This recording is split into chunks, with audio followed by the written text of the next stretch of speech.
Capítulo 7. Entonces los hombres de Kiriat Jearim fueron por el arca del Señor. La llevaron a la casa de Abinadab, que estaba en las laderas, y comisionaron a su hijo Eleazar para que se encargara de ella. El arca permaneció en Kiriat Jearim mucho tiempo, 20 años en total. Durante ese tiempo, todos los israelitas se lamentaron porque parecía que el Señor los había abandonado. Entonces Samuel le dijo a todo el pueblo de Israel: Si de todo corazón desean volver al Señor, desháganse de sus dioses ajenos y de las imágenes de Astoret. Dediquen su corazón al Señor y obedézcanlo solamente a Él. Entonces Él los rescatará de los filisteos. Así que los israelitas se deshicieron de todas sus imágenes de Baal y de Astoret, y adoraron únicamente al Señor.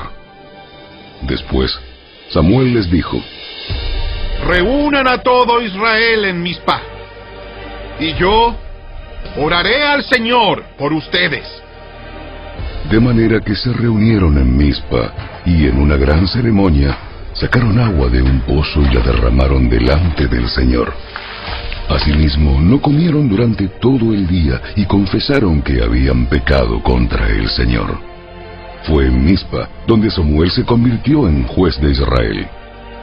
Cuando los gobernantes filisteos se enteraron de que Israel se había reunido en Mizpa, movilizaron a su ejército y avanzaron. El miedo invadió a los israelitas cuando supieron que los filisteos se acercaban. No dejes de rogarle al Señor nuestro Dios que nos salve de los filisteos. Que nos salve de los filisteos. Entonces Samuel tomó un cordero y lo ofreció al Señor como ofrenda quemada entera.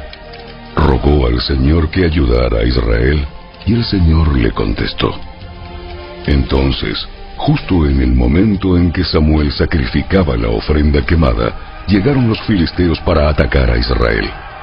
Pero ese día, el Señor habló con una poderosa voz de trueno desde el cielo y causó tal confusión entre los filisteos que los israelitas los derrotaron.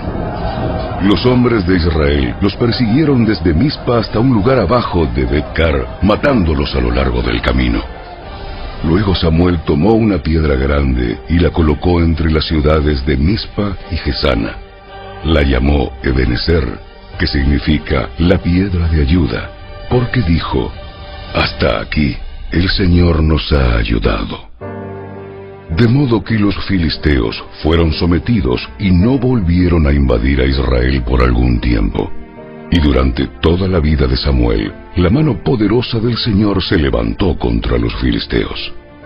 Entonces fueron restituidas a Israel las aldeas cercanas a Ecrón y Gat, que los filisteos habían tomado, junto con el resto del territorio que habían tomado de Israel. Y en esos días hubo paz entre los israelitas y los amorreos. Samuel continuó como juez de Israel por el resto de su vida. Cada año hacía un recorrido y estableció su tribunal, primero en Betel, luego en Gilgal y después en Mizpa. Juzgaba al pueblo de Israel en cada uno de estos lugares. Luego regresaba a su hogar en Ramá, donde también atendía otros casos. En Ramá, Samuel construyó un altar al Señor.